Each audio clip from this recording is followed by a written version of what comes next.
All right, good evening. Nice to be here. So I've had a hard life. I grew up in the ghetto on the streets of Wales. It's tough. So I grew up Welsh and Indian, which made me a racist wet dream. Seriously though, I experienced racism very young, and when you're that age, like, it affects you quite a lot. You know, it affects your psyche. I'd asked my parents, why would someone say those things? And they didn't have answers for me. And one of the worst things I experienced is someone called me a Chinese bastard. And it fucked with me so much. I had to have therapy for years. I'm still in therapy. I asked my parents, why would they say that? And they had no answers for me. But I think, racism, like any art form, does have virtuosos and masters of the craft. Donald Trump, for example, awful man, but brilliant racist. Got to hand it to him, the guy. When he called COVID the Kung Flu, that's good. Come on, that's good stuff.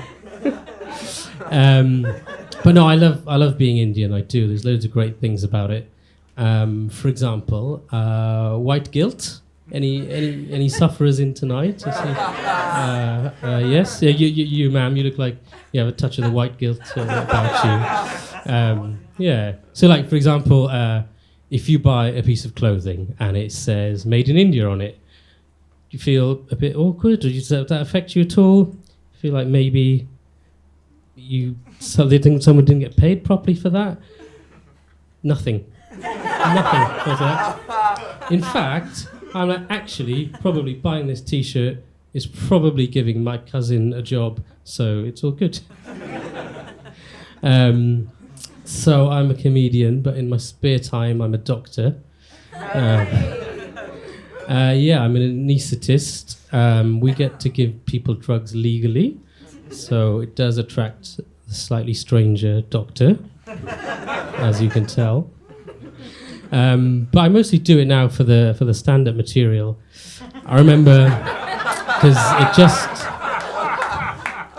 it just writes itself, really, when you're in hospital. I remember one of my first consultants, one of my first bosses was a German man. He was in his 60s. He didn't really care what people thought anymore. He was quite eccentric. One day, we're putting a patient to sleep. He puts a gas mask on the patient. And just as the patient's about to go to sleep, he says, "Well, this isn't the first time someone's been gassed by a German, yeah?" I think, fuck, this patient's going to jump off the table, break his hip, get him off to sleep as quick as I can. The last words he hears as he goes off to sleep are, "This is what they gave Michael Jackson, yeah?"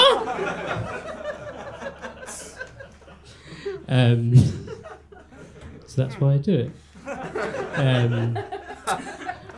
I remember my first job growing up in Wales. My first job as the intensive care registrar in Swansea. A lot of good disease in Swansea.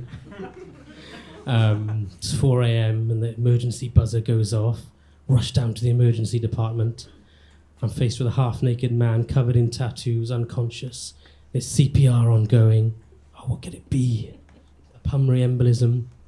Brainstem hemorrhage. Then I see his pupils, they pinpoint. Oh, it's a heroin overdose. So I give him the antidote, and just like Lazarus, he sits up, starts breathing again. I thought, wow, shit, I've saved his life. It's like, this guy might, turn his life around, get clean. So he looks at me deep into my eyes, I can see the gratitude. And he says, "What the fuck are you looking at, butt? Where's my tenner? I had a tenner in my pocket, you cunt! Where's my fucking jacket, butt?" "Sir, we have not taken your money or your clothes. We have just saved your life after a drug overdose." "Oh, fucking la-di-da, butt! The only thing you saved is your fucking lunch money. This is bullshit, I'm leaving." "Sir, you cannot leave. We have to monitor you for at least 24 hours. "Oh, monitor this!" "Sir, if you try to leave, we'll get security to restrain you." "Oh, this is bullshit. And if I can't leave, then I'm having a wank."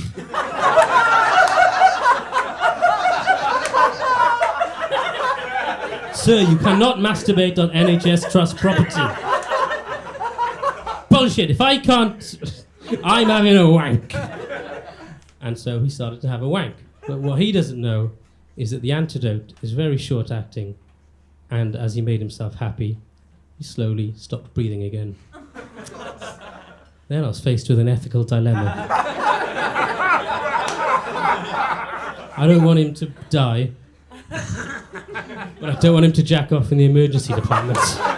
The nurses have enough on their plate.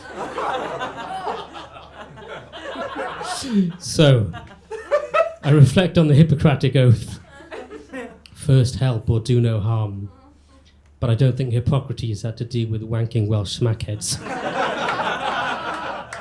Instead, I look to the teachings of Dr. Gregory House, the medical maverick, and I dilute the antidote just the right amount and give him an infusion just enough so that he breathes but doesn't wank. That's the sweet spot.